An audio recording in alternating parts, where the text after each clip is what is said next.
Wyoming Territory, August 1878. The sun was just starting to dip behind the jagged peaks of the Wind River Range when Tessa Holloway's wrists were bound with coarse rope, her face bruised from the slap that had silenced her hours ago. Dust clung to her skin, sweat soaked through her dress, and her heart pounded so hard it felt like it might tear straight out of her chest.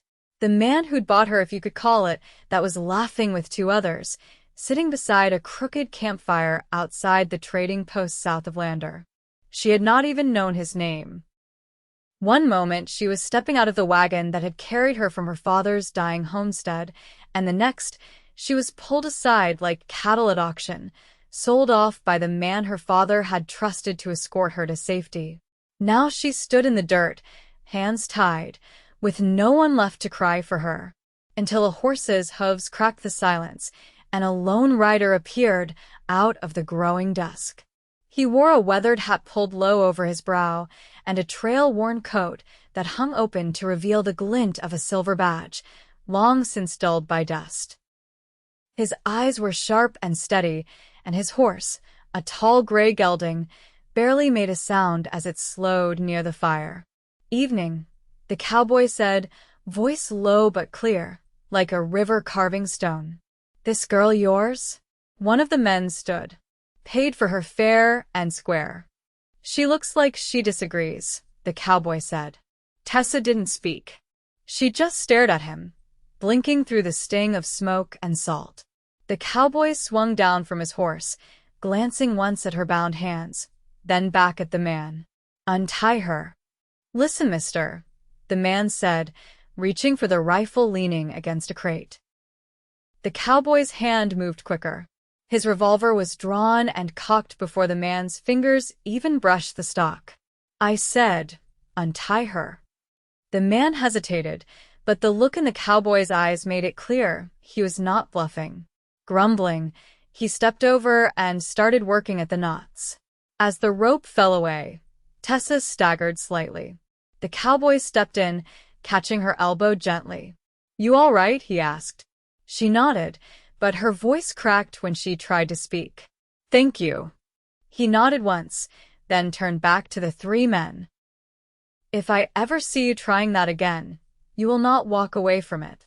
No one answered. They just watched him lead her to his horse. "You got somewhere to go?" he asked her as he helped her up into the saddle. Tessa shook her head, eyes wide. "I was supposed to meet my uncle in Casper, but I never even got that far." He mounted behind her, steadying her with one arm. "Then that is where we'll go." They rode in silence for a while, the wind brushing against them, cool and dry. Her head rested back against his shoulder before she even realized it. "What's your name?" she asked. "Silas McGraw," he said. "And you?" "Tessa Holloway." "Well, Tessa," he said softly, "you're safe now." She believed him. They reached Casper 3 days later, only to find her uncle had died of fever 2 weeks before she arrived. There was no family left, no home waiting. Silas stood beside her outside the telegraph office, watching her eyes fill again. He said nothing, just handed her his canteen and let her cry. When she was done, she wiped her face and looked up at him. "I have nowhere to go," she said. "I have a cabin," he said, "south of the Platte. It is not much, but the roof holds and the land is good." She blinked. "Why would you offer that?" He looked at her for a long moment. "Because I have lived a long time with emptiness and I do not want it anymore." Her breath caught. "I could work," she said quickly. "Cook, clean, help with the horses, whatever needs doing." He nodded. "All right then." Life settled into a rhythm after that. The cabin was small, only 2 rooms and a lean-to-barn out back, but it was warm, and the stove never went cold. Tessa kept herself busy, mending clothes, tending the garden, learning the rhythm of the land. Silas was quiet, but he showed her things without making a fuss: how to hitch a mule without getting kicked, how to spot a sick cow before it fell over, how to shoot straight and steady. They ate together every night. He always waited until she sat before serving himself. He never raised his voice. And when she had nightmares, he let her sleep in the rocking chair near the fire, wrapped in his coat. One morning, she stepped outside and found him splitting wood, sweat shining on his back in the morning sun. She stood there a long time just watching him. When he looked up, he gave her a nod, but this one was different. It was softer. "Come help," he said. She walked over, took the smaller axe, and joined him. One night, late in September, a storm rolled in. Rain hammered the roof, wind howled through the trees, and the fire danced high in the hearth. Tessa sat near it, curled up in the quilt she had sewn from old shirts. Silas was across the room, polishing his rifle. He paused, then looked at her. "You ever think about staying?" he asked. She looked up. "I thought I already was." He set the rifle aside. "I meant for good."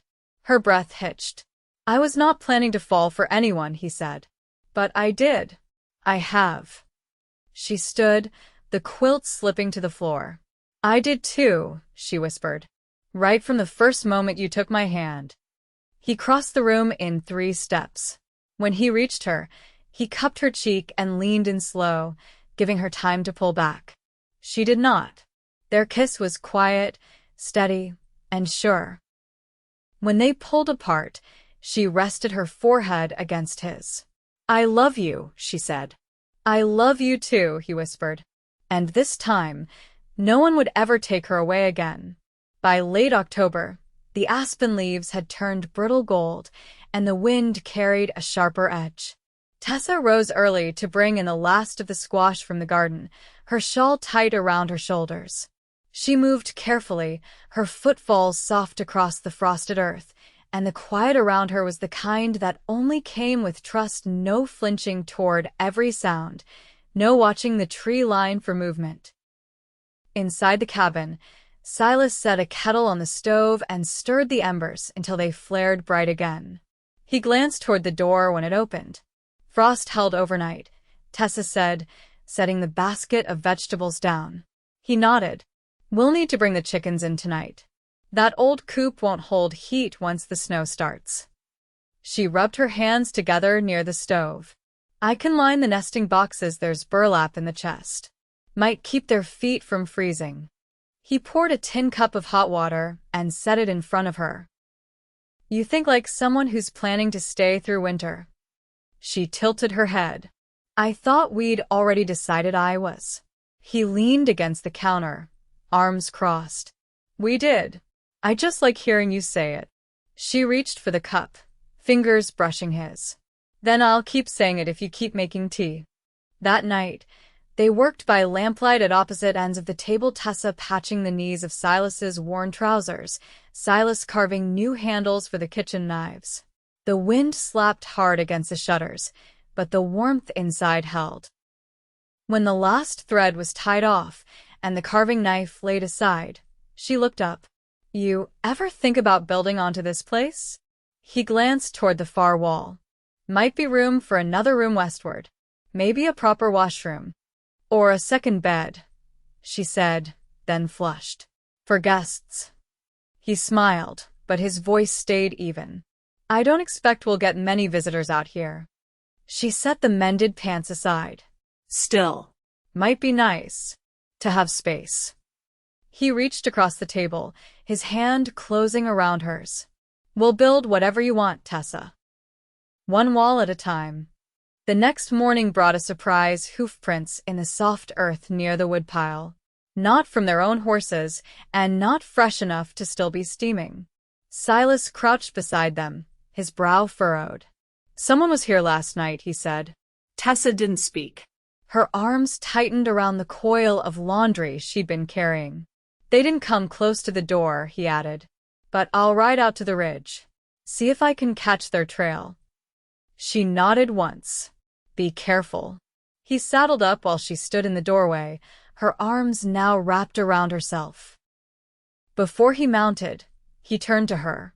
"If I'm not back by sundown, light the lantern and keep it in the window."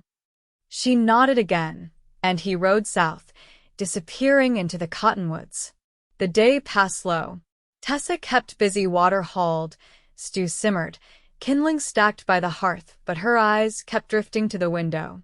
When dusk set in and his shadow hadn't returned, she lit the lantern and set it on the sill, just as he'd asked. It was full dark when hooves clattered on the stones out front. Tessa opened the door before he knocked. He stepped inside, dust clinging to his coat, a shallow cut across his cheek. "Only one rider," he said. Didn't approach, just watched. Left behind a snuffed fire and a rabbit half-roasted. "Do you think they'll come back?" He peeled off his gloves. "If they do, they'll find me ready." She stepped toward him, reached up, and touched the cut with the corner of her apron. "You're hurt." "Just a branch," he said. "Tree fought dirtier than the rider." She dabbed gently, her other hand steadying him at the shoulder. He didn't move, just let her tend him. "I don't want to lose this," she said quietly. "Whatever this is we've built. You won't." He covered her hand with his. "I've been alone most of my life," she said. "And I never knew how much I hated it until you." He looked at her long and careful. "I know that kind of quiet. The kind that soaks into your bones." She nodded, eyes shining. He leaned down, brushed his lips across her forehead. "It's gone now, whatever was before. It's just us, Tessa." And that night, as the wind pressed against the walls and the lantern flickered low, they moved through the dark, not as strangers or saviors, but as something steadier, something earned. She fell asleep with his hand tucked in hers, and not even the coyotes howling in the hills could shake the peace that settled in the cabin. The first snow arrived before the ground had fully hardened, soft and wet and quiet. Silas stepped out early to check the roofline, his boots sinking just enough to leave dark impressions behind. Tessa watched him from the window, a shawl looped over her shoulders, fingers still stiff from the morning's cold wash. When he came back in, he set his gloves down near the stove and tugged off his coat, clumps of snow falling in uneven patches. "North beam's sagging," he said. "Might need to brace it before the weight builds." "I can help hold the ladder," she offered. He looked over, eyes steady. "You trust it not to tip?" "I trust you not to let it." He gave a small nod and reached for the hammer. By mid-morning, they'd anchored the beam with a fresh pine brace and lashed it into place with rawhide strips soaked in lye water. Tessa's hands were red and scraped, but she didn't complain. When they stepped back inside, she added more beans to the stew without prompting. As the afternoon settled, she reached for the folded map tucked beside the hearth. "There's a schoolhouse marked near the edge of the Sweetwater," she said. "Do you know if it's still running?" "Last I heard, preacher's widow was keeping it open. Might be a few children from the mining families. I thought maybe I could help." She smoothed the corner of the map. "Not full-time, just. It might be good to use my mind again." Silas sat down, unbuckling his boots. "You don't need to ask permission." "I wasn't," she said, voice quiet. "I just wanted you to know I'm still thinking about tomorrow. Not just surviving today." He paused, then leaned forward, elbows on his knees. "That's what I hope for you." She looked at him across the room, then folded the map and tucked it back. That night, she took down her mother's old book of Psalms, the pages soft from years of handling. She didn't read aloud, just traced the lines with her fingertips, lips moving silently. Silas watched her from where he was whittling by the fire. "You ever want a family?" she asked, not looking up. He set his knife aside. "I did once. Before the war." "What changed?" "Everything." She finally met his eyes. "Would you try again?" "With the right woman," he said. "If she wanted it to." Tessa closed the book. "I do." There was no rush in his movement as he crossed the floor. He took her hand, his thumb brushing the back of it as he knelt beside her. "Then we'll build that, too." Winter deepened. The sun rose later and set sooner. Tessa started baking with dried apples Silas had traded for, filling the cabin with a sweetness that softened even the bitterest wind. When she rode to the schoolhouse for the first time, bundled tight and with a satchel of slates and chalk, She returned with a new light in her step. "There's a boy named Micah who can add faster than I can write the numbers," she said, cheeks pink from the cold. "And a girl who draws horses better than any I've seen." "You sound glad," Silas said. "I am." She stirred the pot absently. "But I'm always glad to come back." He came up behind her, his hands warm as they slid around her waist. "You're my home now," she said, without turning. "I've waited my whole life to hear that." The snow kept falling, but inside the cabin, the world grew wide. By early December, the wind no longer bothered pretending it bit straight through wool and bone. A thin crust of ice had settled over the well bucket, and every step outside cracked the ground like old glass. Silas rose before dawn to hitch the sled and head upriver to help a neighbor who'd taken a fall and broken his leg. Tessa packed a heel of bread and a strip of smoked venison into his coat pocket without asking. "You'll be back before dark?" she said, fastening the last button on his collar. He took her hand and kissed the inside of her wrist. "I will if the mule will have me." Once the sled and mule disappeared into the line of cottonwoods, she turned back into the cabin and stood for a moment, listening. It was a quiet she'd learned to carry, one that asked her to fill it, not fear it. By noon, she'd finished boiling lye soap and set it to dry on the windowsill. Her hands were cracked at the knuckles, but she didn't mind. She pulled her shawl close and stepped out to check the smokehouse. Inside, the air was sharp with salt and hickory. The last of the autumn-cured meat hung in rows, and she counted the pieces slowly, lips moving without sound. A rustle in the trees behind the barn made her pause. She stepped out, eyes narrowed. Nothing moved. No prints in the snow, no birds flushed from the branches. She waited another moment, then returned to the cabin, bolting the door behind her.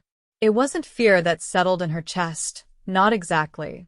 Just a weight she hadn't felt in weeks. The sun dipped low before she heard the mule's hooves crunching toward the cabin. She opened the door before he reached it. "Was it bad?" she asked. Silas pulled his gloves off, shaking his head. "He'll heal, but he'll be off that leg until spring. I left him with enough wood and stew to keep him upright." She helped him out of his coat, hands brushing snow from the shoulders. "Something wrong?" he asked, watching her face. There was a sound behind the barn. Branches maybe, but nothing I could see. He nodded once and stepped back outside. She watched from the window as he circled the yard, rifle slung low. When he returned, his jaw was set. Tracks. One set. Came in from the north ridge, doubled back before reaching the coop. Were they watching? I think they were waiting. She didn't ask for what. That night, he set the rifle beside the door and bolted it top and bottom. Tessa lit the oil lamp and set it in the middle of the table. The flame cast long shadows across the walls, and they ate in near silence, listening for anything that didn't belong. After they'd eaten, she stood at the wash basin, scrubbing the bowls clean. Silas stepped up behind her, not touching, just close. "You ever think about going farther west?" he asked. She turned, confused. "Why would we? If someone wants something bad enough, they'll keep coming. I've seen men chase their grudges across 3 states. She shook her head. "We just started building here. I'm not running from shadows." He held her gaze. "I wouldn't ask you to. You didn't. But I'm saying it anyway."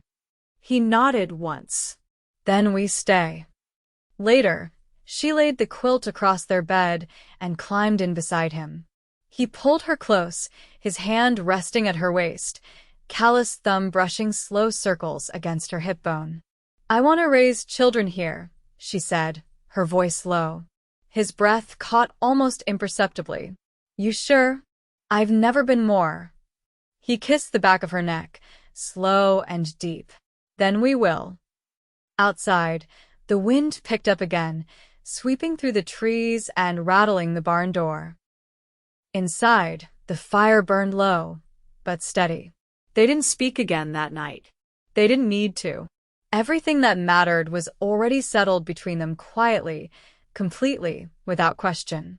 The last of the snow melted in late April, leaving behind swollen creeks and a churned mess of mud that clung to boots and wagon wheels alike.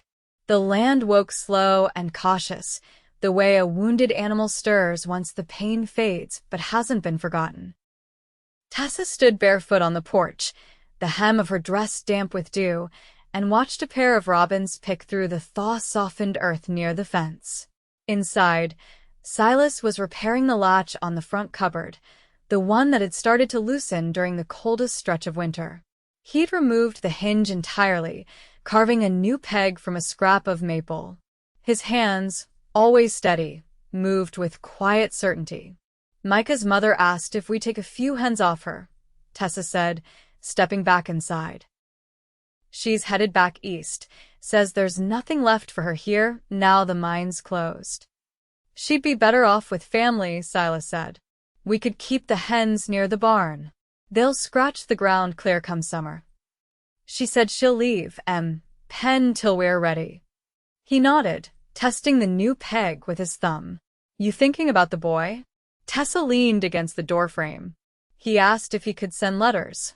I told him I'd write him back if he did. Silas set the cupboard door back in place and looked over at her. That map of yours still tucked behind the hearth? She picked it up and laid it flat on the table.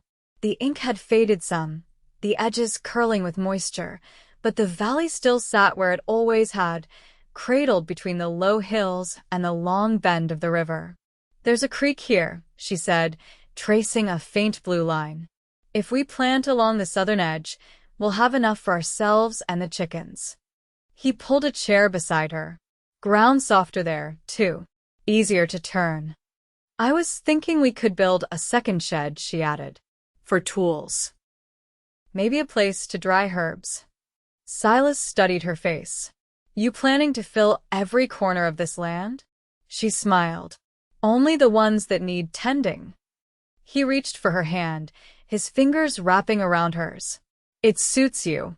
All this planning. You've always had a way of seeing what could be. She turned her palm to his. Only since you gave me something worth building toward. That spring, they planted potatoes, squash, and late corn in neat rows along the southern slope. Tessa spent early mornings bent over the dark, damp soil, her skirts tucked high, nails rimmed in brown. Silas built the shed plank by plank, stopping only when the sun dipped behind the western rise. They rarely spoke during the work, only exchanged glances that held more than words ever had. One afternoon, after the last row was seated, Tessa stood in the doorway of the new shed, wiping her hands on her apron. You remember that night the wind cracked the shutters? She asked.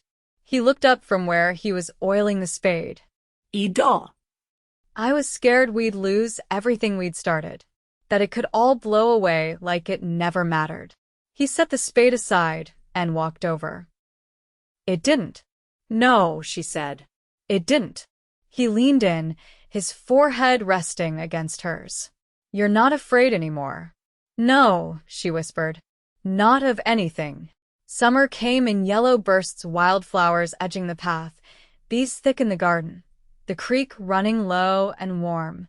Tessa started drying lavender and sage in bundles along the porch rafters. Silas built a bench beneath the window where they could sit and watch the light change across the hills. One evening in early August, with the sky pink and slow spinning, Tessa stepped outside with her hands on the small of her back and tilted her head toward the clouds. Silas followed her gaze. You're quiet. I think it's time, she said.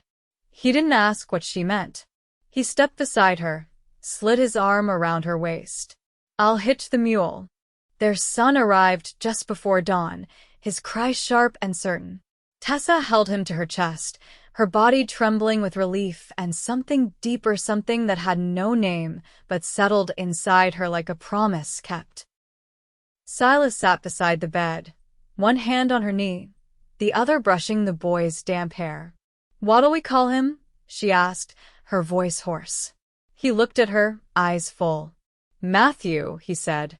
After the man who raised me right when no one else would. She nodded. Matthew it is. They baptized him beneath the cottonwood tree by the creek, just the three of them and the birds. Tessa held him while Silas poured water from a tin cup, speaking words that came low and steady.